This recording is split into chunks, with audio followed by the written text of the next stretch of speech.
तत्वानुसंधान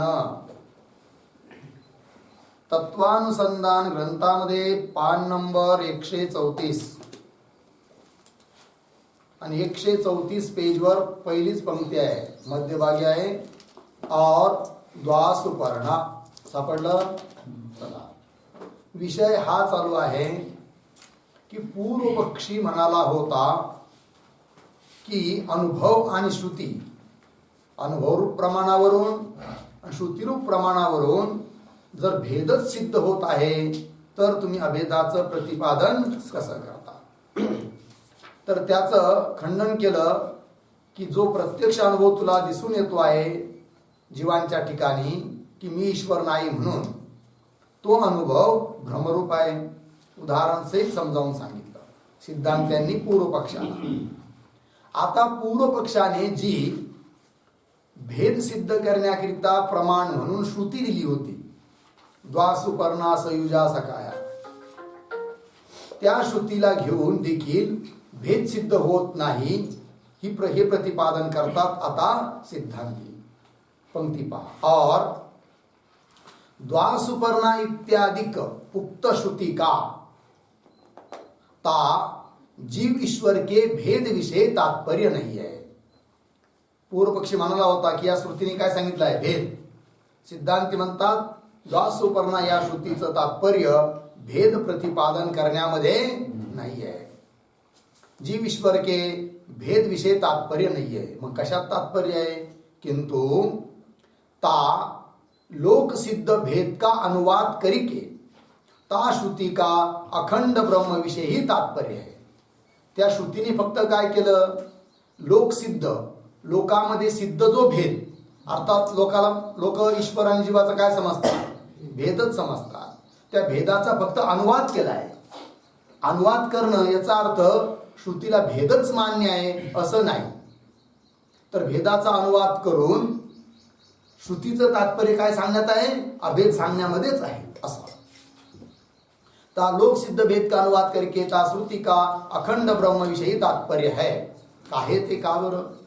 जिस अर्थ का ज्ञान इष्ट फल की प्राप्ति करे है तथा जो अर्थ प्रत्यक्षाधिक प्रमाणों करके अज्ञात होवे है तिस अर्थ विषयी श्रुति का तात्पर्य होवे है.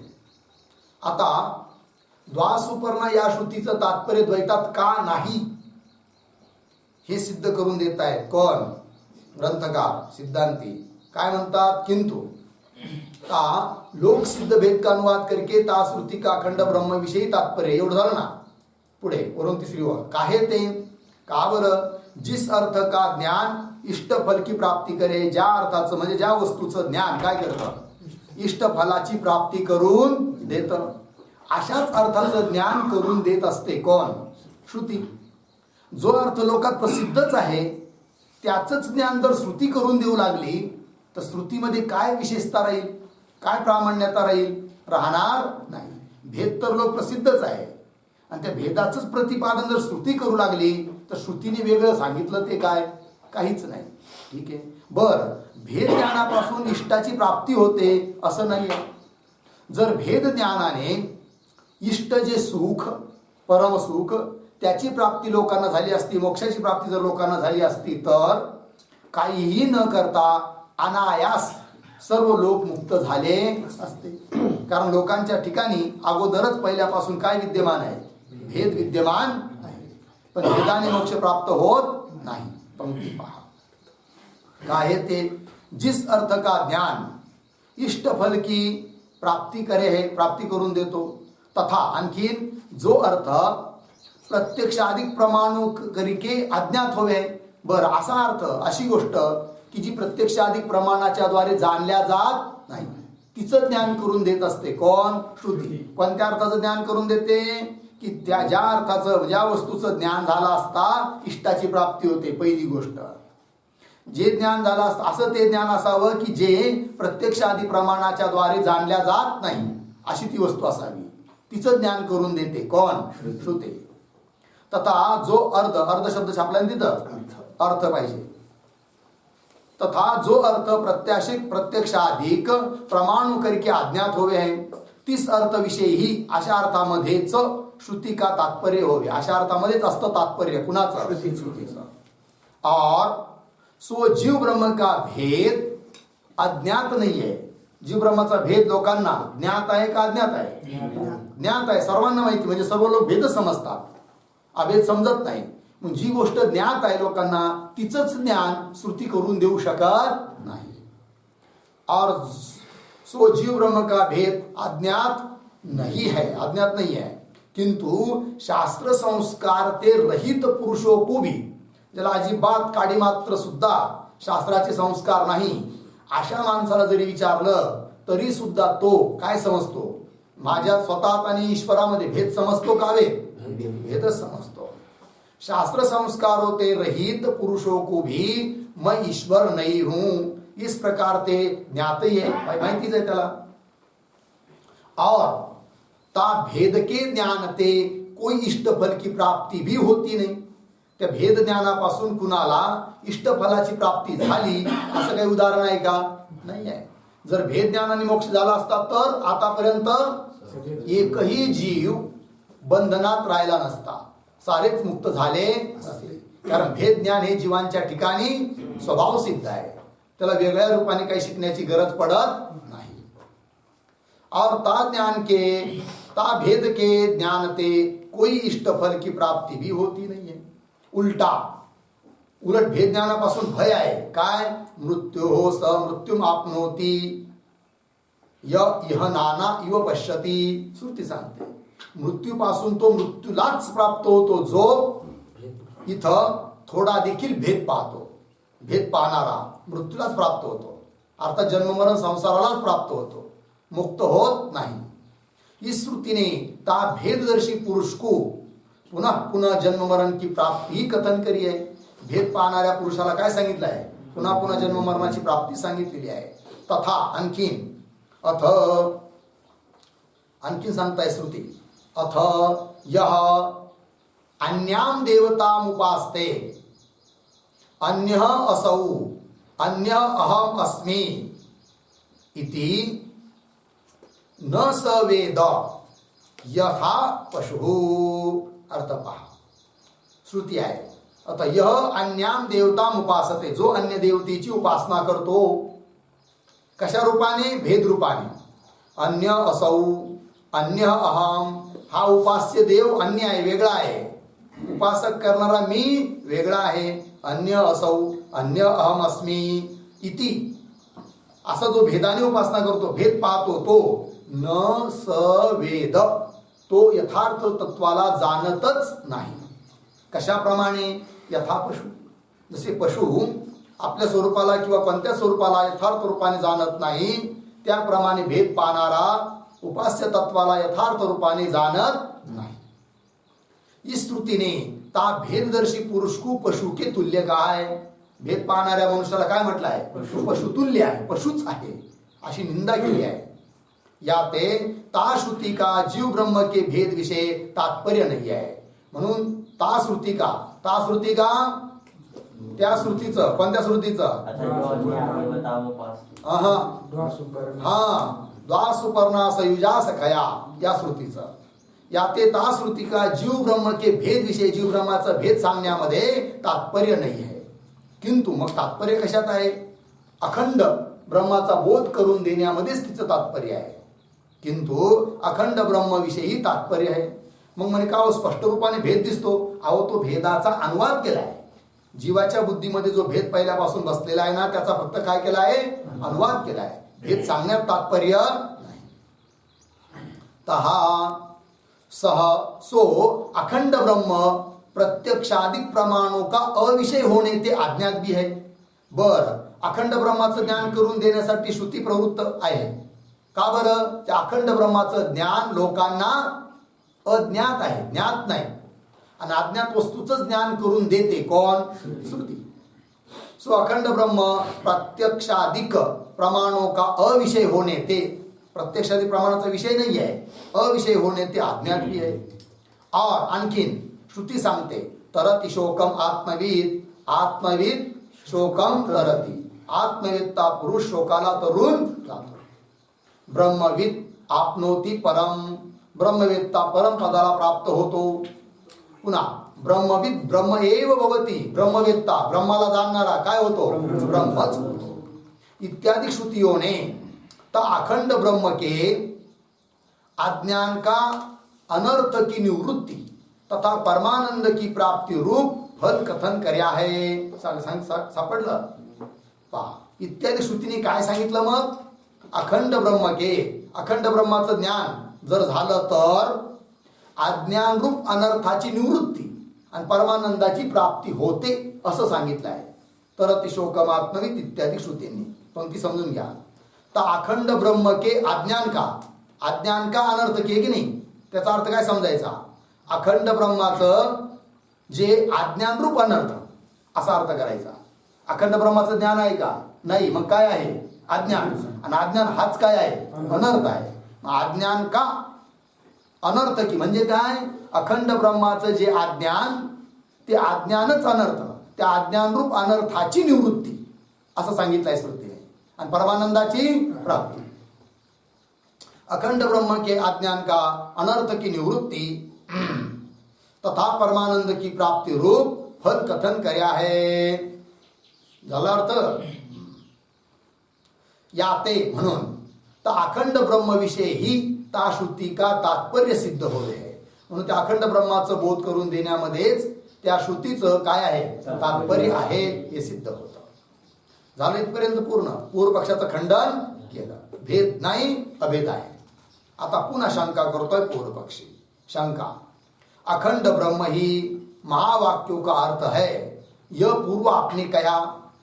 पूर्व पक्षी म्हणतोय की म्हणजे महावाक्याचा अर्थ तुम्ही सांगितला पूर्वी. काय अर्थ आहे महावाक्याचा, अखंड ब्रह्म. अखंड ब्रह्माचा बोध करून देण्यासाठीच प्रवृत्त आहे महावाक्य.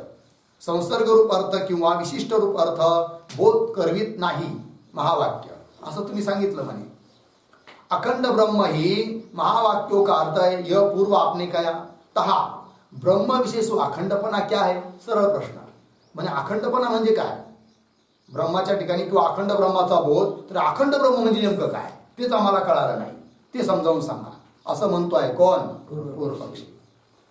ऐसी शंका के प्राप्त हुए अब मतभेद से ता अखंडपणे का निरूपण करे. सिद्धांत आता निरूपण करतात अखंडपणाचं मतभेदाने, त्याच्यात देखील मत आहे. ठीक आहे.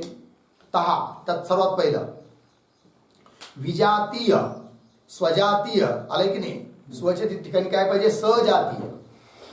तर विजातीय सजातीय स्वगत भेद शून्यत्व अखंडत्व, या अखंडत्वाची परिभाषा काय काय, विजातीय सजातीय स्वगत भेद शून्यत्व अखंडत्व. अखंड आम्ही त्याला म्हणतो की ज्याच्या ठिकाणी विजातीय भेद नाही, सजातीय भेद नाही आणि स्वगत भेद देखील नाही. पुढे पहा अर्थ यह, विजातीय भेद, सजातीय भेद, स्वगत भेद, इन तीन भेदों ते जो रहितपणा है यही ता ब्रह्म विषय अखंडपणा आहे. तिन्ही भेदाने रहित हाच त्याच्या ठिकाणी काय आहे, अखंडपणा आहे. आणि तिन्ही प्रकारचे भेद नाही कुठं, ब्रह्माच्या ठिकाणी. अब ब्रह्मविषय म्हणजे ब्रह्माच्या ठिकाणी तीन म्हणजे त्या तीन भेदों के अभाव दिखावणे वास्ते, ब्रह्माच्या ठिकाणी त्या तीन भेदाचा अभाव दाखविण्याकरिता दिखावणे वास्ते प्रथम अनात्म वस्तुओं विषय ते तीनों भेद दिखावे. सर्वात अगोदर अनात्म वस्तूच्या ठिकाणी ते तीन भेद कसे असतात हे समजावून सांगतात. म्हणजे तिन्ही भेदाचं स्वरूप कळालं तरच कळेल काय, की ब्रह्म हे तिन्ही भेदाहून रहित आहे, अर्थात अखंड आहे. ठीक आहे. अनात्म वस्तु विषय ते तीनों भेद दिखावे. कहा विलक्षण जाति वाले पदार्थों का जो परस्पर भेद है सो भेद विजातीय भेद कहा जावे. सरळ आहे. विलक्षण जाती, भिन्न भिन्न जाती. विलक्षण म्हणजे काय, भिन्न भिन्न जाती वाले जे दोन पदार्थ त्यांचा जो परस्परातला भेद त्याला म्हणतात काय, विजातीय भेद. जसं घट आणि पट, घटाच्या ठिकाणी घटत्व जाती आहे, पटाच्या ठिकाणी पटत्व जाती आहे. दोन्हीच्या ठिकाणी जाती एक आहे का, नाही. मग कशी आहे, भिन्न आहे, विजातीय जाती आहे. मग विजातीय जाती वाले असे जे दोन कोण कोण, घट आणि पट, त्या दोघांचा जो भेद कोणता भेद, विजातीय भेद. विलक्षण जाति वाले पदार्थों का जो परस्पर भेद है सो भेद विजातीय भेद कहा जावे है। जैसे वृक्षों विषय जो घटपटाधिक पदार्थों का भेद है, वृक्षाच्या ठिकाणी घटपटाचा भेद कोणता भेद? विजातीय भेद. का बरं? वृक्षाच्या ठिकाणी कोणती जाती आहे? वृक्षत्व. आणि घट आणि पटाच्या ठिकाणी कोणती जाती आहे? घटत्व. हा, घटाच्या ठिकाणी घटत्व आणि पटाच्या ठिकाणी पटत्व आहे. घट आणि पट दोघांच्या ठिकाणी एक जाती नाही आहे, अलग अलग जाती है. वृक्षों विषय जो घटपटाधिक पदार्थों का भेद है तथा तीन घटपटाधिक पदार्थों विषय जो तीन वृक्षों का भेद है. वृक्षाच्या ठिकाणी घटपटाचा भेद आणि घटपटाच्या ठिकाणी वृक्षाचा भेद. इकडून घ्या किंवा इकडून घ्या, दोघांचा परस्परातला भेद कोणता भेद? विजातीय भेद. सो भेद विजातीय भेद कहा जावे है. और आता समान सजातीय भेद सांगतात. और समान जाति वाले पदार्थों का जो परस्पर भेद है सो भेद सजातीय भेद कहा जावे. समान जाती वाल्या दोन पदार्थाचा भेद त्याला काय म्हणायचं? सजातीय. जसं वृक्ष, दोन वृक्ष आहे, एक पिंपळाचं झाड आहे आणि एक लिंबाचं झाड आहे, तर दोघांचा भेद आहे का भेद आहे? भेद आहे. पिंपळाचं झाड म्हणजे लिंबाचं झाड आहे का? कसं काय भेद आहे? जाती तर एक जरी एक असली साऱ्यामध्ये आहे की नाही, परंतु लिंबाचं झाड म्हणजे पिंपळाचं झाड आहे का? पिंपळाचं झाड म्हणजे लिंबाचं झाड आहे का? नाही, दोन्ही वेगळे आहे ना. कोणत्याही माणसाला विचारा, अगदी मूर्खातल्या मूर्ख माणसाला एखाद्या जाऊन, का रे भाऊ, अरे बघ पिंपळ हा लिंब आहे बरं का? ते म्हणजे बावळट आहे. लिंब पण पिंपळ होत असतो का? लिंब पिंपळ नाही, पिंपळ लिंब नाही, दोघात भेद आहे की नाही. मनुष्यत्व जाती जरी तुमच्या दुसऱ्या माणसा सारखी असली याचा अर्थ तुमचा अभेद आहे का? नाही आहे ना, भेदच आहे. तसं वृक्षत्व जाती समान जातीवाले दोन्ही पण पिंपळ आणि लिंब, तरी पण दोघातला भेद आहे. कोणता भेद? सजातीय भेद. पिप्पल के वृक्ष का जो निम्ब वृक्ष विषय भेद है तथा ता निम्ब के वृक्ष का जो ता पिप्पल के वृक्ष विषय भेद है सो भेद सजातीय भेद कहा जावे. त्याला काय म्हणायचं? सजातीय भेद आहे की नाही.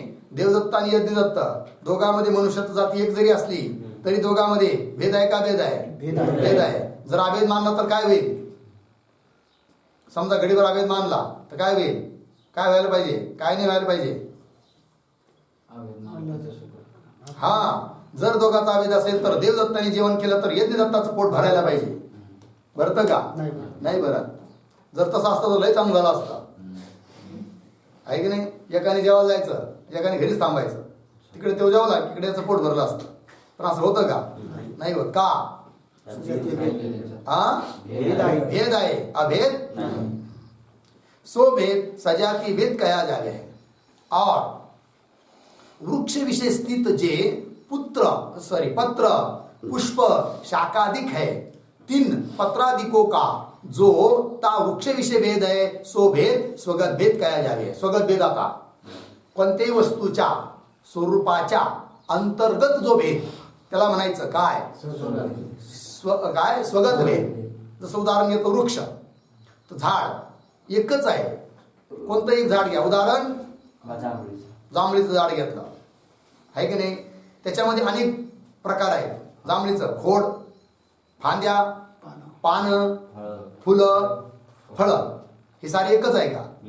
नाही आहे की नाही. जर एकच मानले तर ज्या भावाने तुम्ही जांभळं विकता 50 रुपये पावशर, त्याच भावाने जांभळीचे पानं सुद्धा विकले पाहिजे. येईल का कोणी? फुकट बी घेणार नाही.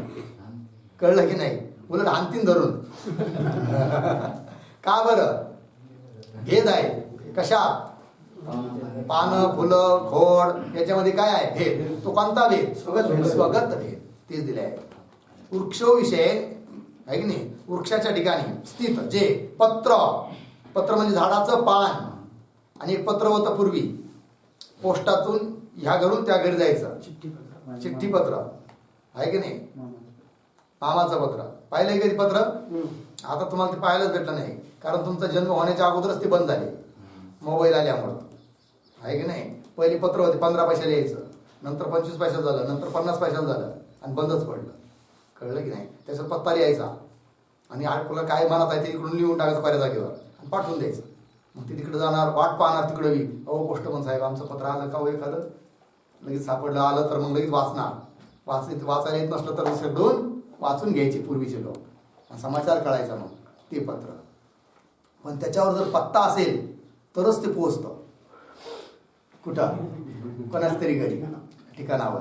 आणि पत्ता नसेल तर कुठंच जात नाही. म्हणून म्हटलंय ना काय, ध्येय नसलेला माणूस कुठंच पोहोचत नाही, की ज्याप्रमाणे पत्ता नसलेलं पत्र कुठंच पोहोचत नाही. असं पत्र आहे त्याचा पत्ताच नाही, ते कुठंच पोहोचत नाही. तसं ज्याच्या जीवनात ध्येयच नाही तो कुठंच पोहोचत नाही. म्हणून काहीतरी काय ठेवलं पाहिजे, ध्येय. मला सगुण ब्रह्मास्त्री साक्षात्कार झाला पाहिजे किंवा निर्गुण ब्रह्मास्त्री साक्षात्कार झाला पाहिजे. तिथं अनंत सावयव ब्रह्माचा तरी साक्षात्कार झाला पाहिजे. करतात की नाही काही काही, काय काय कोणाला सगुण ब्रह्मा साक्षात्कार होईल, कोणाला निर्गुणाचं होईल, कोणी काही साध्य करतं, कोणी म्हणतं मला अध्ययन अध्यापन करायचं, कोणी म्हणतं मला तपश्चर्या करायची आहे की नाही. चला, आणि अनंत सगुण ब्रह्म म्हणजे काय, ते त्यालाच प्राप्त होतात जो गृहस्थाश्रम स्वीकारतो. काय झालं नाही का, करू नका मग.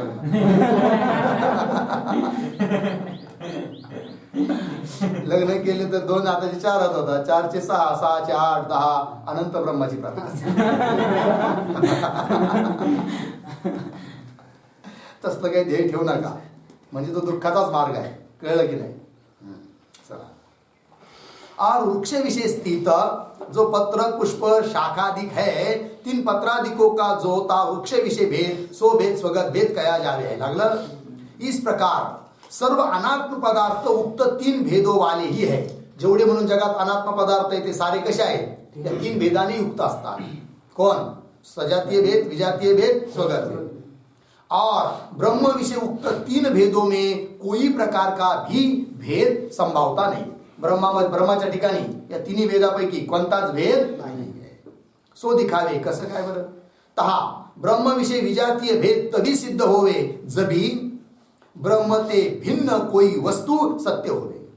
ब्रह्माच्या ठिकाणी विजातीय भेद तेव्हाच म्हणता येईल केव्हा, जर ब्रह्मासारखं दुसरं एखादं सत्य पदार्थ असेल जगात विद्यमान, तर म्हणता येईल काय, दोघात विजातीय भेद आहे. पण ब्रह्मासारखा सत्य पदार्थ जगात नाहीच दुसरा, आणि म्हणून विजातीय भेद नाही.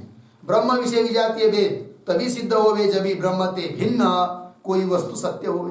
सो ब्रह्म ते भिन्न कोई वस्तू सत्य आहे नाही. बाकीचे आहे जगत कल्पित आहे, आणि कल्पित वस्तू ब्रह्माच्या ठिकाणी भेद सिद्ध करू शकत नाही. समान सत्तेतल्या पदार्थाचाच परस्परात साधक बाधक व्यवहार होतो. सो ब्रह्म ते भिन्न कोई वस्तू सत्य है नहीं, किंतु अविद्या सहित सर्व कार्य प्रपंच, अविद्या आणि अविद्येचं कार्य प्रपंच तर अधिष्ठान ब्रह्म विषय कल्पित होणे ते, अधिष्ठान ब्रह्माच्या ठिकाणी काय आहे, कल्पित होणे ते मिथ्याही है. याते म्हणून ता ब्रह्म विषय सो विजातीय भेद संभवता नाही. ब्रह्माच्या ठिकाणी भेद नाही. कोणता, विजातीय. का, ब्रह्मासारखं दुसरा सत्य पदार्थ नाही, म्हणून ब्रह्माच्या ठिकाणी विजातीय भेद नाही. और ता ब्रह्म विषय सो सजातीय भेद तभी सिद्ध होवे जबी ब्रह्म के सजातीय कोई दूसरा पदार्थ होवे. सो ब्रह्म के सजातीय कोई दुसरा पदार्थ है नहीं. लागलं. आता सजातीय भेद सुद्धा ब्रह्मा ठिकाणी नाही. का, ब्रह्मासारखं त्याच्या जातीसारखं आहे की नाही. जर दुसरा कोणी पदार्थ असता तर झाला असता काय, सजातीय भेद आहे की नाही. पंक्ती पहा. ता ब्रह्म विषय सो सजातीय भेद तभी सिद्ध होवे. सजातीय भेद तेव्हा सिद्ध झाला असता जबी म्हणजे जेव्हा ता ब्रह्म के सजातीय, ब्रह्मासारखं दुसरं त्याच्या सजातीय दुसरी कोणती एखादी तरी वस्तू असती तर. ता ब्रह्म के सजातीय कोई दूसरा पदार्थ होवे. सो ब्रह्म के सजातीय कोई दूसरा पदार्थ है नहीं. जो कहो कदाचित कोणी म्हणेल कसं काय नाही आहे, ब्रह्म त्याच्या सजातीय जीव, ब्रह्मचेतन आहे, जीव बी चेतन आहे, त्याच्यासारखं झालंच ना मग. आणि म्हणून जीवाला घेऊन ब्रह्माच्या ठिकाणी सजातीय भेद होण्याला काही हरकत नाही, अशी कोणी काय करेल शंका, ती सांगतात. त्याचं उत्तर द्यायचं. जो कहो म्हणजे जर कदाचित कोणी म्हणेल जीव ब्रह्म के सजातीय, जीव हा ब्रह्माच्या सजातीय आहे, सो कहना भी संभवता नाही. पण सिद्धांती म्हणतात ते देखील म्हणणं बरोबर आहे. ते का बरं. तत्त्वमसी, अहम ब्रह्मास्मी, अयम आत्मा ब्रह्म आहे की नाही. पुन्हा क्षेत्रज्ञम चापिमाम विद्धी, भगवंत म्हणतात गीतेमध्ये क्षेत्रज्ञ जो जीव तो सुद्धा मीच आहे असं समजावं. इत्यादी श्रुती स्मृतियों जीव ब्रह्म दोनों की अत्यंत एकता कथन करी आहे. या सर्व श्रुतींनी आणि स्मृतींनी काय सांगितलं आहे? जीव ब्रह्माची अत्यंत एकताच सांगितलेली आहे. और सजातीयपणा तो भिन्न वस्तू विषय होवे. सजातीयपणा कुठं असतो? भिन्न भिन्न वस्तूमध्ये असतो. आणि जीव ब्रह्मामध्ये भेदच नाही तर सजातीयपणा कुठून असणार? आणि सजातीयपणा नाही अर्थात जीव ब्रह्माचा सजातीय भेद होऊ शकत नाही. सजातीयपणा तो भिन्न वस्तू विषय होवे. अभिन्न वस्तू विषय सजातीयपणा होता नाही. घटाचाच स्वतः बरोबर सजातीय भेद म्हणता येईल का? नाही. एक घट असेल त्याच्या सारखा दुसरा घट असेल तर म्हणता येईल दोघांचा आहे काय? सजातीय भेद. पण एकाच घटाचा त्याच घटाबरोबर सजातीय भेद आहे का? नाही. तसं जीव आणि ब्रह्म दोन असते तर म्हणता आलं असतं काय? दोघांचा सजातीय भेद आहे. पण जीव ब्रह्माचा काय? अत्यंत अभेद आहे आणि म्हणून त्यांच्यात सजातीय भेद नाही. आणि जीव ब्रह्माचा अत्यंत अभेद आहे कशावरून? श्रुती स्मृती प्रमाणावरून. श्रुती स्मृती सांगते तत्त्वमसी अहम ब्रह्मास्मी क्षेत्रज्ञम चापिमाम विद्धी इत्यादी. याते म्हणून ब्रह्मविषय सो सजातीय भेद भी संभवता नाही. सापडलं? तर दोन भेद कटले. विजातीय भेद ब्रह्मास ठिकाणी नाही, सजातीय भेद ब्रह्मास ठिकाणी नाही. आणि स्वगत भेद आहे का मग? नाही. कारण स्वगत भेद कुठं होतो? सावयव पदार्थात होतो. ब्रह्म सावयव आहे का निरवयव आहे? निरवयव आहे. आणि म्हणून ब्रह्माच्या ठिकाणी स्वगत भेद पण नाही. और ता ब्रह्म विषय सो स्वगत भेद विभेद तभी सिद्ध होवे.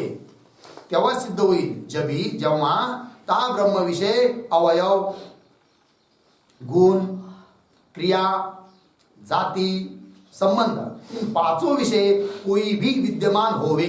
या पाचापैकी कोणी जरी राहिलं असतं ब्रह्माच्या ठिकाणी तर कदाचित सिद्ध करता आलं असतं काय? स्वगत भेद. पण ब्रह्माच्या ठिकाणी न अवयव आहे, न गुण आहे, न क्रिया आहे, न जाती आहे, न संबंध आहे. असंगो ही अयम पुरुष. इन पांचों विषय कोई भी विद्यमान होवे परंतु तीन पांचों विषय कोई भी धर्म ता ब्रह्म विषय नाही आहे. या पाचापैकी कोणताच धर्म नाही कुठं? ब्रह्माच्या ठिकाणी. आणि म्हणून ब्रह्माच्या ठिकाणी स्वगत भेद नाही. पुढे पहा. जिस कारण ते ज्या कारणाने ती श्रुती सांगते काय? निष्फलम. सापडलं? निष्फलम नाही तिथं काय पाहिजे? निष्कलम. फच्या जागी पाहिजे क. निष्कलम. पुन्हा पुढे काय झालंय? काय पाहिजे? निष्क्रियम. निष्कलम, निष्क्रियम, शांतम, निरवध्यम, निरंजनम, साक्षी चेत केवलो निर्गुणश्च असंगो हि अयम पुरुष नित्य सर्वगत स्थाणु अचलोयम सनातन. सापडलं? इत्यादी श्रुती स्मृतियोने ता ब्रह्म विषय त्या ब्रह्माच्या ठिकाणी तीन अवयवाधिक पाचों का निषेध करे आहे. आत्ता मागच्या वेळी सांगितले ना, अवयव, जाती, क्रिया, संबंध या सर्वांचा काय केला आहे? ब्रह्मा ठिकाणी निषेध. म्हणजे ब्रह्मा ठिकाणी काही नाही. निष्कल. कल म्हणजे अवयव. निष्कल आहे ब्रह्म म्हणजे अवयव रहित आहे. निष्क्रिय आहे, क्रियारहित आहे, शांत आहे. निर्वध्य म्हणजे निर्दोष आहे. निरंजन म्हणजे अंजन रहित आहे की नाही? अविद्यातिक मल रहित आहे. साक्षी स्वरूप आहे, चेतन आहे, केवल निर्गुण आहे, गुण रहित आहे. निषेध केला की नाही गुणाचा? निर्गुण आहे. असंग. संग नाही म्हणजे संबंध नाही. असंग ही अयम पुरुष. पुन्हा नित्य आहे, सर्वत्र ओतप्रोत आहे, सर्वगत आहे, स्थाणु स्वरूप आहे, अचल चल रहित आहे, अयम सनातन अनादि आहे. इत्यादी श्रुती स्मृतियों ने ता ब्रह्म विषय त्या ब्रह्माच्या ठिकाणी तीन अवयवाधिक पाचों का निषेध करे आहे. म्हणजे याचा अर्थ अवयवाधिक ब्रह्माच्या ठिकाणी नाही श्रुती प्रमाणावरून. म्हणून काय झालं मग? ब्रह्माच्या ठिकाणी स्वगत भेद सुद्धा नाही. याते ता ब्रह्म विषय सो स्वगत भेद भी संभवता नहीं. ऐसे उक्त तीनों भेदों से जो रहितपणा है यही ता ब्रह्म विषय अखंडपणा है. या तिन्ही भेदाने रहित असणं म्हणजेच काय? अखंड. आणि अशा अखंड ब्रह्माचा बोध करून देतात वाक्य कोणते? तत्त्वमसी इत्यादी महावाक्य. पुढे चला. तहा एक स्वगत भेद ते रहितपणे कुजो अखंडपणा कहे. आता पदकृत्य चाललं. लक्षण केलं आहे अखंडाचं काय? स्वगत सजातीय विजातीय भेद रहितत्वम अखंडत्वम. विजातीय सजातीय स्वगत भेद रहितत्वम अखंडत्वम. असा अखंडत्वाची परिभाषा केली की नाही. म्हणे कदाचित आता समजा एवढंच म्हटलं असतं स्वगत भेद रहितत्वम अखंडत्वम. जो स्वगत भेदाने रहित आहे त्याला अखंड म्हणावं तर काय झालं असतं हो. कशाकरिता तुम्ही ते बाकीचे दोन पद दिले कोणते. सजातीय भेद रहित विजातीय भेद रहित हे पद का दिले असा प्रश्न. पंक्ती पहा. तहा एक स्वगत भेद ते रहितपणे को जो अखंडपणा कहते तो तर काय झालं असतं. सांख्यो के आत्माविषय तर अखंडपणे के लक्षण की अतिव्याप्ती होती. लक्षणाची अतिव्याप्ती झाली असती. सांख्य शास्त्रकारांनी जो आत्मा मानलाय पुरुष रूप आत्मा त्यालाही अखंड म्हणावं लागलं असतं. कारण त्याच्या ठिकाणी सुद्धा नाही काय स्वगत भेद म्हणून त्यालाही अखंड म्हणावं लागलं असतं. पण तो अखंड नाही. कारण जरी त्यांनी स्वगत भेद मानला नाही तरी सजातीय भेद त्यांच्या मतात नाही. अनेक आत्मे मानले त्यांनी. ठीक है. सांख्यों के आत्मा विषयता अखंडपने के लक्षण की अतिव्याप्ति होती. जिस कारण ते सांख्य मत वाले ता आत्मा को अवयव गुण क्रिया जाति संबंध इन पाचों ते रहित ही माने है. हे पाच धर्म त्यांच्या ठिकाणी मानत नाही. ते कुठं आत्म्याच्या ठिकाणी. इन पांचों ते रहित ही माने. ता अतिव्याप्ति दोष के निवृत्त करने वास्ते त्या अतिव्याप्ति दोषाला निवृत्त करण्याकरिता ता लक्षण विषय म्हणजे अखंडत्वाच्या लक्षणामध्ये सजातीय भेद रहित सजातीय भेद ते रहितपणा कथन करा. सजातीय भेद रहित असावं असं पद दिलेलं बरोबर. मग लक्षण काय झालं. सजातीय स्वगत भेद रहितत्वम अखंडत्वम एवढंच लक्षण करा म्हणे. ते एक पद नका देऊ. कोणतं. विजातीय भेद रहितत्व. काय लक्षण करा बोला. सजातीय स्वगत भेद रहितत्वम अखंडत्वम. पुढे पहा कथन कराय. तहा ते सांख्य मत वाले आता सजातीय पद दिल्यामुळे सजातीय भेद रहितत्व असं पद दिल्यामुळे सांख्य मतावर आता अतिव्याप्ती होणार नाही. कारण त्यांनी आत्मे मानले जरी त्यांनी आत्म्याच्या ठिकाणी स्वगत भेद मानला नाही पण सजातीय भेद मानलेला आहे. कोणी सांख्य शास्त्रकारांनी. आणि आपल्याला तर सजातीय आणि स्वगत भेदाने सुद्धा काय पाहिजे रहित पाहिजे. म्हणून आता सांख्यांनी मानलेल्या आत्म्यावर अखंडत्वाचं जे लक्षण आहे त्या लक्षणाची अतिव्याप्ती होणार नाही. ता ते सांख्य मत वाले नाना आत्मा माने. याते तीनों के मत विषय सांख्यांच्या मतामध्ये सो आत्मा सजातीय भेद ते रहित नाही आहे अपितु सजातीय भेदाने युक्त आहे. कोण आत्मा. कोणाचा.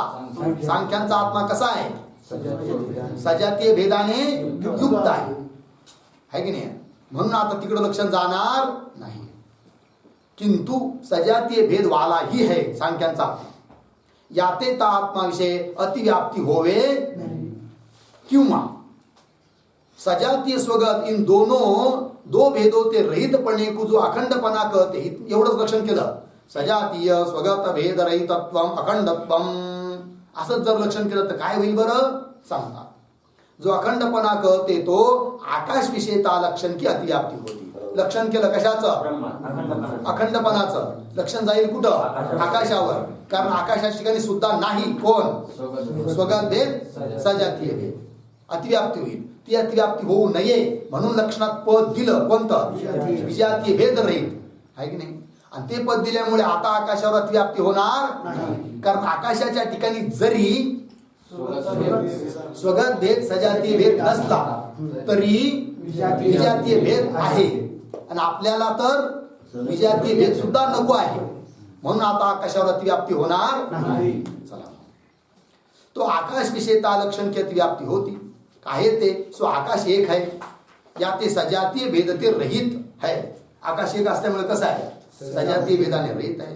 और निरवयव निष्क्रिय है. कौन आकाश निरवयव आहे क्रिया रहित आहे.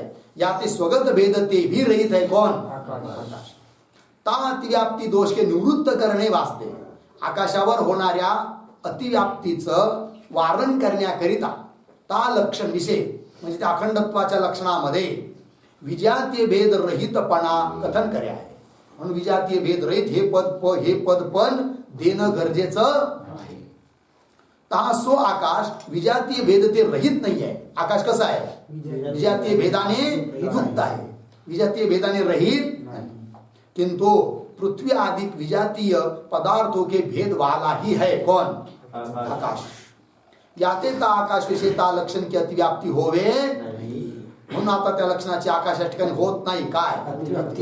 म्हणून लक्षण बनलं. काय लक्षण बनलं? बोला एकदा. विजातीय सजातीय स्वगत भेद रहितत्वम अखंडत्वम. कळालं?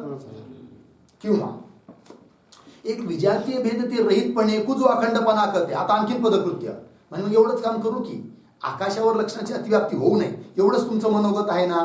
मग आपण लक्षण करताना असं करू विजातीय भेद रहितत्वम अखंडत्वम. झालं. आकाशावर अतिव्याप्ती होणारच नाही, कारण आकाश या ठिकाणी काय? विजातीय भेद आहे. आणि आपल्याला काय पाहिजे? विजातीय भेद रहितत्व पाहिजे. कुठं अतिव्याप्ती होईल? मग एवढंच लक्षण करा म्हणे असं म्हणतोय कोण? पूर्वपक्षी.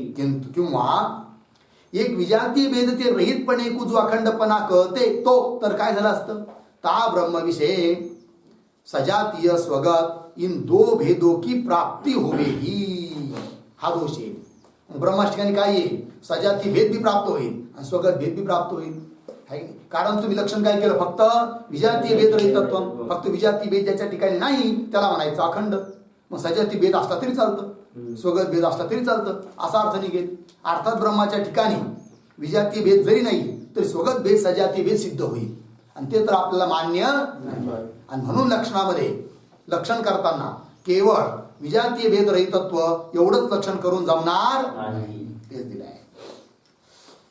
तो ब्रह्मविषय म्हणजे ब्रह्माच्या ठिकाणी सजातीय स्वगत इन दो भेदों की प्राप्ती होवेगी. ताकरिके म्हणजे जर तशी अतिव्याप्ती झाली म्हणजे जर ब्रह्माला तुम्ही सजातीय भेदवाला स्वगत भेदवाला मानू लागले कदाचित तर मोठी आपत्ती येईल. मग काय आपत्ती येईल? श्रुतीला विरोध.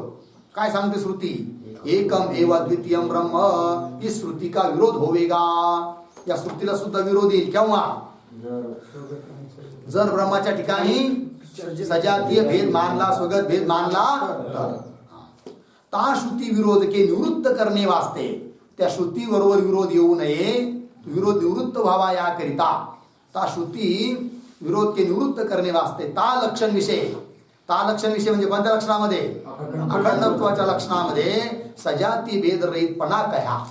सजातीय भेदाने सुद्धा ते रहित असलं त्यालाच आम्ही म्हणतो काय? और ता ब्रह्म विषय एक रसत्व के सिद्धि करने वास्ते है की नाही स्वगत भेद ते रहितपणा काय आहे. स्वगत भेदाने सुद्धा रहित आहे ब्रह्म असं का म्हटलं गेलं? तर ब्रह्माच्या ठिकाणी एक रसत्व सिद्ध करण्याकरिता आहे की नाही. काय सांगितलं? स्वगत भेदाने सुद्धा रहित आहे. ज्याच्या ठिकाणी स्वगत भेद असतो तो एक रस नसतो. जसं वृक्षाच्या ठिकाणी स्वगत भेद आहे की नाही? वृक्ष एक रस आहे का? नाही, भिन्न भिन्न रसवाला आहे. फळाचा रस वेगळा, पानाचा रस वेगळा, सालीचा वेगळा आहे की नाही? अनेक रसवाला झाला कोण? वृक्ष. पण ब्रह्मा ठिकाणी असे अनेक रस आहे का? नाही. मग किती रस आहे? एकच रस आहे. कोणता? ब्रह्मरस घेई काढा. ब्रह्मरस म्हणजे कोणता रस? आनंद सुख हाच रस आहे. आनंद स्वरूप ब्रह्म आहे. कळलं? चला. और ता ब्रह्म विषय एक रसत्व के सिद्ध करणे वास्ते स्वगत भेद ते रहितपणा कया है इति. लागलं? झालं लक्षण. आता बनलं लक्षण अखंडत्वाचं. काय लक्षण झालं? पदकृत्य पण झालं त्याचं. काय लक्षण झालं? बोला. जातीय स्वगत भेद रहितत्वम अखंडत्वम. हे एका मताने लक्षण झालं. आता अखंडत्वाचं आणखीन दुसऱ्या मतानुसार लक्षण वेदांताचाच पक्ष आहे. अथवा ता अखंडपणे का य लक्षण करना. काय बरं? त्रिविध परिच्छेद शून्यत्वम अखंडत्वम. बोला. त्रिविध परिच्छेद शून्यत्वम अखंडत्वम. तीन प्रकारचा जो परिच्छेद आहे त्याने रहित जो त्याला म्हणायचं काय? अखंड. तीन प्रकारचा परिच्छेद म्हणजे काय? तुकडा, विभाग. तीन प्रकारचा विभाग. तीन प्रकारच्या विभागाने जे रहित त्याला म्हणायचं काय? अखंड. म्हणजे तो 3 प्रकारचा विभाग, 3 प्रकारचा परिच्छेद कसा असतो, कोण कोण असतो सांगा बरं. सांगताय अर्थ य देश परिच्छेद, काल परिच्छेद, वस्तु परिच्छेद. इन 3 परिच्छेदों ते जो रहित पणा है यही ता ब्रह्म विषय अखंडपणा है. या 3 परिच्छेदाने जे रहित आहे त्यालाच म्हणायचं काय अखंड. तर 3 परिच्छेद कोणकोणते? नंबर 1 देश परिच्छेद, 2 काल परिच्छेद, 3 वस्तु परिच्छेद. ठीक आहे. देश परिच्छेद म्हणजे काय? देशाने विभाग होणे आहे की नाही. जसं एखादी गोष्ट घ्या, वस्तू इथं आहे, अडसला आहे का नाही, तर देशाने काय झाला तिचा विभाग, परिच्छेद, तुकडा पडला, देश परिच्छेद. काल परिच्छेद आहे की नाही. काल परिच्छेद पण जसं उदाहरणार्थ काय सरदार वल्लभभाई पटेल होते की नाही, आज आहे का, मग काय झाले संपले, त्याचा अर्थ काय झाला काल परिच्छेद आहे की नाही. तसं वस्तू परिच्छेद, एखादी गोष्ट एका वस्तूत आहे एका वस्तूत नाही, तिला काय म्हणायचं वस्तू परिच्छेद. प्रत्येकाची व्याख्या वर येईल स्वतः. इन 3 परिच्छेदों ते जो रहितपणा यही ता ब्रह्म विषय अखंडपणा है. अब ब्रह्म विषय 3 परिच्छेदों ते रहितपणा आदि दिखावणे वास्ते प्रथम अनात्म वस्तू विषय ते 3 परिच्छेद दिखावे है. ब्रह्माच्या ठिकाणी 3 प्रकारचा परिच्छेद नाही हे समजावून सांगण्याकरिता अगोदर अनात्म वस्तूच्या ठिकाणी हे 3 परिच्छेद कसे असतात हे दाखवतात कोण तहा. अत्यंता भाव का जो प्रतियोगीपणा है ताका नाम देश परिच्छेद है. सापडलं. अत्यंता भाव प्रतियोगित्वम देश परिच्छेदत्वम. अत्यंता भावाचा जो प्रतियोगी त्याला काय म्हणायचं देश परिच्छेद. जसं उदाहरणार्थ इथं आता समजा घट आहे समोर, बरोबर, आणि आता कोणीतरी उचलून घेऊन गेलं घटाला. आता इथं घट आहे, घटाचा अभाव कोणता अभाव आहे? प्राग भाव का प्रध्वंस भाव का अत्यंत भाव? अत्यंत भाव. कोणाचा अत्यंत भाव? घटाचा. घटाचा अत्यंत भाव. त्या अत्यंत भावाचा प्रतियोगी कोण? घट. मग अत्यंत भावाचा जो प्रतियोगी होतो समजायचं त्याच्या ठिकाणी देश परिच्छेद आहे. अर्थात घटाच्या ठिकाणी ठरला काय देश परिच्छेद. तहा अत्यंत भाव का जो प्रतियोगीपणा है ताका नाम देश परिच्छेद है. सापडलं. जैसे घटत्वादि धर्मों का पटादि को विषय अत्यंत भाव रहे है, ता अत्यंत भाव का प्रतियोगीपना 3 घटत्वादि धर्मों विषय रहे है. यही 3 घटत्वादिक धर्मों विषय देश परिच्छेद है. सरळ आहे. समजा पट आहे समोर, पटामध्ये पटत्व आहे का घटत्व आहे? पटत्व आहे. पटामध्ये पटत्वाचा अभाव आहे का घटत्वाचा अभाव आहे? घटत्वाचा अभाव आहे. कुठं? पटामध्ये. पटाच्या ठिकाणी घटत्वाचा कोणता अभाव आहे? अत्यंत अभाव आहे की नाही. कारण पटामध्ये घटत्व कधीच राहू शकत नाही, अत्यंत अभाव. मग त्या पटामध्ये घटत्वाचा अत्यंत भाव, त्या अत्यंत भावाचा प्रतियोगी पण कोण? घटत्व. घटत्वाचा अत्यंत भाव, त्या अत्यंत भावाचा प्रतियोगी कोण? घटत्व. प्रतियोगीपणा कुठे गेला? घटत्वाच्या ठिकाणी.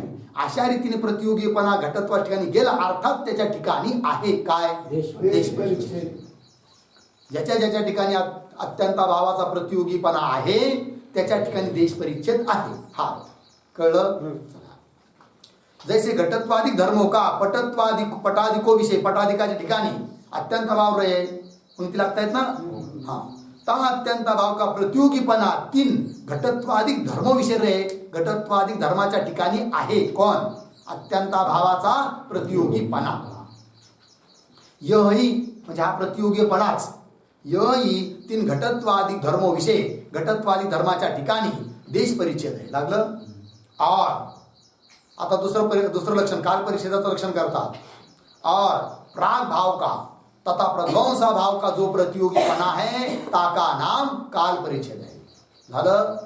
प्राग भाव प्रतियोगित्वम किंवा प्रध्वंसा भाव प्रतियोगित्वम देश परिच्छेद काल परिच्छेदत्वम. काल परिच्छेद. ज्या वस्तूच्या ठिकाणी प्राग भावाचा प्रतियोगीपणा आहे किंवा प्रध्वंसा भावाचा प्रतियोगीपणा आहे त्याच्या ठिकाणी समजायचं काय काल परिच्छेद. कळलं की नाही. और प्राग भाव का तथा प्रध्वंसा भाव का जो प्रतियोगीपणा है ताका नाम काल परिच्छेद है. उदाहरण देतात. जैसे घट का आपली उत्पत्ती ते पूर्व, घट उत्पन्न होण्याच्या अगोदर घटाचा काय आहे? प्राग भाव. घट प्राग भावाचा प्रतियोगी कोण? घट. प्रतियोगीपणा कुठे गेला? घटाच्या ठिकाणी. अर्थात घटाच्या ठिकाणी काय आहे? काल परिच्छेद आहे. बरोबर. घट निर्माण झाला आणि कोणीतरी फोडला, काय झाला? ध्वंस. घटाचा ध्वंस, ध्वंसाभाव. त्या घट ध्वंसाभावाचा प्रतियोगी कोण? घट. प्रतियोगीपणा कुठे गेला? घटाच्या ठिकाणी. आणि म्हणून घटाच्या ठिकाणी काय आहे? काल परिच्छेद आहे. चला, जैसे घट का अपने उत्पत्ति ते पूर्व अपने उपादान कारण रूप कपालो विषय.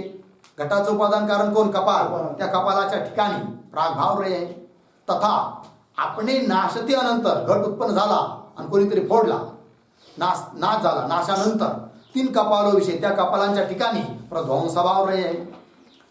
ता प्रागभाव का तथा प्रध्वंसभाव का, त्या प्रागभावाचा आणि प्रध्वंसभावाचा प्रतियोगीपणा ता घट विषय रे आहे. प्रतियोगीपणा कुठे गेला? घटाच्या ठिकाणी. योही ता घट विषय, हाच त्या घटाच्या ठिकाणी काल परिच्छेद आहे. लागलं? और आता तिसरा सांगायचा. तिसरा परिच्छेद कोणता आहे? वस्तु परिच्छेद. और अन्योन्य भाव के प्रतियोगीपणे का नाम वस्तु परिच्छेद आहे. जी वस्तू अन्योन्य भावाचा प्रतियोगी होते तिला म्हणायचं काय? वस्तु परिच्छेद. अर्थात अन्योन्य भावाचा प्रतियोगीपणा ज्या वस्तूच्या ठिकाणी असतो त्या वस्तूच्या ठिकाणी आहे काय? वस्तु परिच्छेद. कळलं? अन्योन्य भाव म्हणजे काय? भेद. उदाहरण देतात. जैसे घटका पट विषय भेद रहे आहे. घटाचा आणि पटाचा भेद आहे का? भेद आहे. मग घटाच्या ठिकाणी पटाचा भेद आहे म्हणजे काय? घटाच्या ठिकाणी पटाचा अन्योन्य भाव आहे. अन्योन्य भाव आहे कुणाचा? कुणाचा? पटाचा. कुठे? घटाच्या ठिकाणी. जेवढा प्रश्न तेवढंच उत्तर. कळलं की नाही? घटाच्या ठिकाणी पटाचा काय? अन्योन्य भाव आहे. काय आहे? अन्योन्य भाव आहे. कुणाचा? पटाचा. कुठे? घटाच्या ठिकाणी. कोण आहे? अन्योन्य भाव. त्या अन्योन्य भावाचा प्रतियोगी कोण? पट. प्रतियोगीपणा कुठे गेला? पटाच्या ठिकाणी. म्हणजेच पटाच्या ठिकाणी काय झालं? वस्तु परिच्छेद. काय म्हणायचं? वस्तु परिच्छेद. जैसे घट का पट विषय भेद रहे है और पट का ता घट विषय भेद रहे. घटाच्या ठिकाणी पटाचा भेद, पटाच्या ठिकाणी घटाचा भेद. ता भेदरूप अन्योन्य भाव का प्रतियोगीपणा ता घट पट को है. प्रतियोगीपणा घटाच्या ठिकाणी पण जातो, पटाच्या ठिकाणी पण जातो. कारण दोन्ही प्रकारचा अन्योन्य भाव घेतला. यही म्हणजे हा प्रतियोगीपणाच तीन घट पटादिको विषय वस्तु परिच्छेद आहे. त्या घट पटाच्या ठिकाणी काय आहे? वस्तु. सर्व इस प्रकार सर्व अनात्म पदार्थ उक्त तीन परिच्छेद वाले ही है. जगामध्ये जेवढे अनात्म पदार्थ आहेत ते सारे कसे आहेत? या तीन परिच्छेदाने युक्तच आहेत. और ब्रह्म विषय उक्त तीन परिच्छेदों में कोई प्रकार का भी परिच्छेद रहता नहीं. पण ब्रह्माच्या ठिकाणी मात्र तिन्हीपैकी एक सुद्धा परिच्छेद नाही. देश परिच्छेद नाही, काल परिच्छेद नाही, वस्तू परिच्छेद नाही. सो दिखावे कसं काय बरं? तहा आकाशवत सर्वगतश्च नित्य श्रुती. आकाशाप्रमाणे सर्वत्र व्यापक आणि नित्य आहे कोण? ब्रह्म. महतो मह्यान, महान पदार्थाहूनही महान आहे कोण? ब्रह्म. इत्यादि श्रुतियों ने ब्रह्म को विभू गया है. ब्रह्माला काय म्हटलं? विभू. और विभू द्रव्य का कोई भी स्थान विषय अत्यंतभाव होता नाही. जो पदार्थ विभू असतो त्याचा कुठंच अत्यंतभाव म्हणता येत नाही. जसं आकाश विभू आहे की नाही? आकाशाचा अत्यंतभाव म्हणता येईल का? आमच्या ठिकाणी नाही म्हणता येत. तसं ब्रह्म सुद्धा कसं आहे? विभू. आणि म्हणून त्याचा अत्यंतभाव म्हणता येईल का? नाही. जर ब्रह्माचा अत्यंतभाव म्हणता आलं असतं तर त्या अत्यंतभावाचा प्रतियोगी ब्रह्म झालं असतं. आणि जर ब्रह्म अत्यंतभावाचा प्रतियोगी झालं असतं तर ब्रह्माच्या ठिकाणी म्हणता आलं असतं काय? देश परिच्छेद. पण ब्रह्माचा अत्यंतभाव म्हणता येत नाही म्हणून ब्रह्म अत्यंतभावाचा प्रतियोगी नाही. आणि ब्रह्माच्या ठिकाणी जर अत्यंतभावाचा प्रतियोगीपणा नाही अर्थात ब्रह्माच्या ठिकाणी देश परिच्छेद नाही. पण ब्रह्माचा अत्यंतभाव का म्हणता येत नाही? ब्रह्म विभू आहे. ब्रह्म विभू आहे कशावरून? श्रुती प्रमाणावरून. कोणती श्रुती आहे? आकाशवत सर्वगतश्च नित्यः महतो मह्या. लागलं? चला याते हाँ इत्यादि श्रुतियों ने ब्रह्म को विभू कहा है और विभू द्रव्य का कोई भी स्थान विषय अत्यंताभाव होता याते म्हणून ता ब्रह्म विषय सो देश परिच्छेद संभवता ब्रह्माच्या ठिकाणी देश परिच्छेद नाही. बरोबर ध्यानात ठेवा, परीक्षेत प्रश्न येतील. ब्रह्माच्या ठिकाणी देश परिच्छेद नाही, सोदाहरण सिद्ध करा असा प्रश्न येईल, त्याचं उत्तर देता आलं पाहिजे. बरोबर. चला और आणखीन पहा. सत्यम ज्ञानम अनंतम ब्रह्म. श्रुती सांगते ब्रह्म कसं आहे? सत्य स्वरूप, ज्ञान स्वरूप, अनंत स्वरूप आहे. अनंत म्हणजे अंतरहित ब्रह्म. न जायते म्रियते वा कदाचित. ब्रह्माचा जन्म नाही आणि म्हणून मृत्यूही नाही. इत्यादी श्रुतियोने काय सांगितलं? ता ब्रह्म को उत्पत्ती विनाश ते रहित नित्य काय आहे. ब्रह्म कसं आहे? उत्पत्ती विनाशाहून रहित आणि नित्य आहे. और नित्य वस्तु का प्राग भाव तथा प्रध्वंस भाव होता नाही. प्राग भाव किंवा प्रध्वंस भाव कोणत्या वस्तूचा होत असतो? जी वस्तू अनित्य आहे म्हणजे उत्पन्न होते आणि नष्ट होते. जी वस्तू उत्पन्नही होत नाही, नष्टही होत नाही, अर्थात नित्य आहे, त्या नित्य वस्तूचा होत नसतो काय? प्राग भाव प्रध्वंस भाव. ब्रह्म नित्य आहे का नित्य आहे? कशावरून ब्रह्म नित्य आहे? श्रुती प्रमाणावरून. कोणती श्रुती आहे? सत्यम ज्ञानम अनंतम ब्रह्म न जायते म्रियते वा कदाचित. ब्रह्म नित्य आहे. ब्रह्म नित्य आहे म्हणून ब्रह्माचा प्रागभाव नाही. ब्रह्म नित्य आहे म्हणून ब्रह्माचा प्रध्वंसाभाव नाही. आणि जर ब्रह्माचा प्रागभाव झाला असता किंवा प्रध्वंसाभाव झाला असता तर ब्रह्म झालं असतं काय? प्रतियोगी. त्या प्रागभावाचा किंवा प्रध्वंसभावाचा प्रतियोगी झाला असतं कोण? ब्रह्म. आणि जी वस्तू प्रागभावाचा किंवा प्रध्वंसभावाचा प्रतियोगी होते तिलाच म्हणतात काय? काल परिच्छेद. काल परिच्छेदाने युक्त. ब्रह्म काल परिच्छेदाने युक्त आहे का? नाही का? ब्रह्म प्रागभावाचा आणि प्रध्वंसभावाचा प्रतियोगी नाही. बरोबर ध्यान द्या. ब्रह्म प्रागभावाचा आणि प्रध्वंसभावाचा प्रतियोगी का नाही? ब्रह्म नित्य आहे. नित्य वस्तूचा प्रागभाव प्रध्वंसभाव म्हणता येत नाही, आहे की नाही?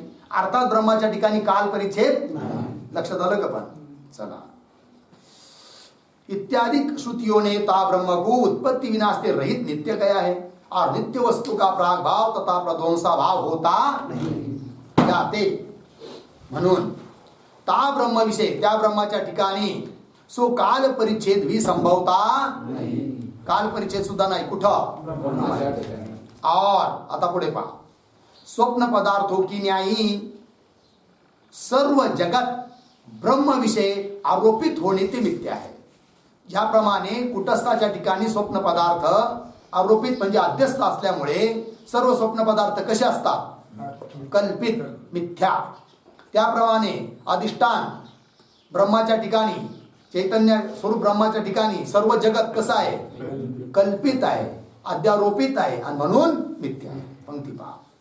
और स्वप्न पदार्थों की न्यायी स्वप्न पदार्थाप्रमाणे सर्व जगत ब्रह्म विषय आरोपित होणे ते मिथ्या आहे. और आरोपित मिथ्या वस्तू अधिष्ठान ते भिन्न सत्ता वाला होता नाही. हा नियम. कोणती पण आरोपित मिथ्या वस्तूची जी सत्ता असते ती सत्ता अधिष्ठानाहून भिन्न सत्ता नसते. आरोपित सर्प त्याची सत्ता अधिष्ठान रज्जूच्या सत्तेहून भिन्न सत्ता आहे का? नाही आहे. तसं अधिष्ठान ब्रह्माच्या सत्तेवरून अतिरिक्त सत्ता या जगताची नाही का? हे जगत कसं आहे? कल्पित, मिथ्या आहे. और आरोपित मिथ्या वस्तू अधिष्ठान ते भिन्न सत्ता वाला होता नहीं. याते सो अधिष्ठान ब्रह्म ही ता सर्व जगत का आत्मारूप आहे. म्हणून अधिष्ठानभूत ब्रह्म तेच काय? सर्व जगताचा काय आहे? आत्मा आहे. दोरीवर अनेक लोकांना अनेक पदार्थ जरी दिसत असले, कुणाला साप, कुणाला दंड, कुणाला भूरेषा, तरी त्या साऱ्या दिसणाऱ्या पदार्थांचा आत्मा कोण आहे? रज्जूच आहे. अर्थात रज्जूला सोडून ते बाकीचे पदार्थ नाहीच, म्हणजेच आत्मा आहे. तसं जरी तुम्हा आम्हाला पृथ्वी, जल, तेज, वायू, घर, आकाश, शरीर भेद दिसत असला आहे की नाही, तरी पण या सर्वांचा आत्मा कोण आहे? ब्रह्मच आहे. अर्थात ब्रह्म सत्तेला सोडून या पदार्थांना सत्ताच नाही. लागलं? पंक्ती पहा. याते स्वाधिष्ठान ब्रह्मयिता सर्व जगत का आत्मा रूप है, या कारण ते ता ब्रह्म विषय सो वस्तू परिच्छेद भी संभवता ब्रह्माच्या ठिकाणी नाही. कोण? वस्तू परिच्छेद. कारण वस्तू परिच्छेद कुठं असतो? जी वस्तू, वस्तू परिच्छेद कुठं असतो? जी वस्तू अन्योन्याभावाचा प्रतियोगी असते. गेलंय की नाही? अन्योन्याभावाचा प्रतियोगी जी वस्तू असते तिच्या ठिकाणी काय असतो? वस्तू परिच्छेद. ब्रह्म हे अन्योन्याभावाचा प्रतियोगी आहे का? नाही. का बरं? घटाच्या ठिकाणी ब्रह्माचा भेद आहे की नाही? भेद म्हणजेच काय? अन्योन्यभाव. कुठं? घटाच्या ठिकाणी भेद म्हणजे अन्योन्यभाव. कुणाचा? ब्रह्माचा. मग प्रतियोगी कोण झालं? ब्रह्म. झालं की नाही? अन्योन्यभावाचा प्रतियोगी ब्रह्म झालं की नाही झालं? झाल्यासारखं वाटलं का? झालं. झाल्यासारखं वाटतं पण नाही होत. कारण घटाच्या ठिकाणी ब्रह्माचा भेदच नाही आहे. का भेद नाही घटाच्या ठिकाणी ब्रह्माचा? घट हा ब्रह्माला सोडून नाही. ब्रह्माची सत्ताच घटाची सत्ता आहे. कारण घट हा कल्पित मिथ्या आहे आणि मिथ्या वस्तूची सत्ता ही अधिष्ठानाच्या सत्तेहून अतिरिक्त नसते. आणि म्हणून घटाच्या ठिकाणी ब्रह्माचा भेद म्हणता येत नाही. जर भेद म्हणता आला असता तर त्या भेदाचा प्रतियोगी झालं असतं. कोण? ब्रह्म. आणि जर ब्रह्म भेदाचा प्रतियोगी झाला असतं तर ब्रह्माच्या ठिकाणी म्हणता आला असता काय? वस्तू परिच्छेद. पण ब्रह्म हे अन्योन्याभावाचा प्रतियोगी नाही आणि म्हणून ब्रह्माच्या ठिकाणी म्हणता येत नाही काय? वस्तू परिच्छेद. लक्षात आलं की नाही? पंक्ती पहा. याते सो अधिष्ठान ब्रह्म ही ता सर्व जगत का आत्मा रूप है, या कारण ते ता ब्रह्म विषय त्या ब्रह्माच्या ठिकाणी सो वस्तू परिच्छेद भी संभवता नाही. लागला अर्थ? ता श्रुती. श्रुती प्रमाणाने सांगतात. काय सांगतात? की ब्रह्माच्या ठिकाणी भेद नाहीये म्हणून. सापडलं की नाही? पहा श्रुती. वेद अहम एतत् अजम अजरम पुराणम सर्वात्मानम सर्वगतम विभुत्वात्. ठीक अन्वय करा. अजरम पुराणम सर्वात्मानम विभुत्वात् सर्वगतम एतत् अहम वेद. ठीक अर्थ पहा. एतत् म्हणजे ब्रह्म. कसा आहे ब्रह्म? अजरम. अजरम जरारहित. पुराणम. पुराणम पुराण ब्रह्म आहे. जुना आहे अत्यंत. जुना असून नवा आहे. ते कधी जुनं होतच नाही. कळलं की नाही? म्हातारपणच नाही त्याला विचारायला. कुणाला? कुणाला? मला. कळलं? हा. पुन्हा सर्वात्मा आहे. कोण? मी. सर्वांचा आत्मा आहे. सर्वांमध्ये मीच ओतप्रोत भरून उरलेलो आहे की नाही? किडा मुंगी पशु पक्षी घट पट सर्व ठिकाणी मीच, माझीच व्याप्ती आहे की नाही? आणि जर मीच सर्व ठिकाणी व्याप्त आहे तर काय? माझ्याहून दुसरं कोणी नाहीच. तर मी कुणाचा राग करू? कुणाचा द्वेष करू? कुणाला शिव्या देऊ? कुणालाच नाही. का? सर्व ठिकाणी कोण आहे?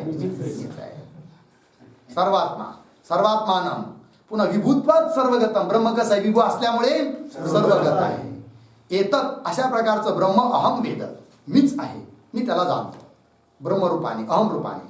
अर्थ यह जो ब्रह्म अजर है तथा पुराण है तथा सर्व का आत्मा रूप तथा विभू होने ते सर्वगत है, ऐसे ब्रह्म को मैं अपरोक्ष जानता हूं. बरोबर? अपरोक्ष रूपाने मी त्याला जाणतो. और हे झालं इथपर्यंत. और कल्पतरु ग्रंथ के कर्ता आचार्य ने तो ता अखंडपणे का य लक्षण कर्या. इथपर्यंत झालं. आतापर्यंत अखंडपणाची किती लक्षण झाले? दोन. नंबर 1 विजातीय सजातीय स्वगत भेद रहितत्वम किंवा शून्यत्वम अखंडत्वम. दुसरं त्रिविध परिच्छेद रहितत्वम अखंडत्वम. 2 झाले. आता कल्पतरुकार आणखीन एक लक्षण करतात अखंडपणाचं. त्याचा विचार आपण ओम पूर्णमदः पूर्णमिदं पूर्णात् पूर्णमुदच्यते पूर्णस्य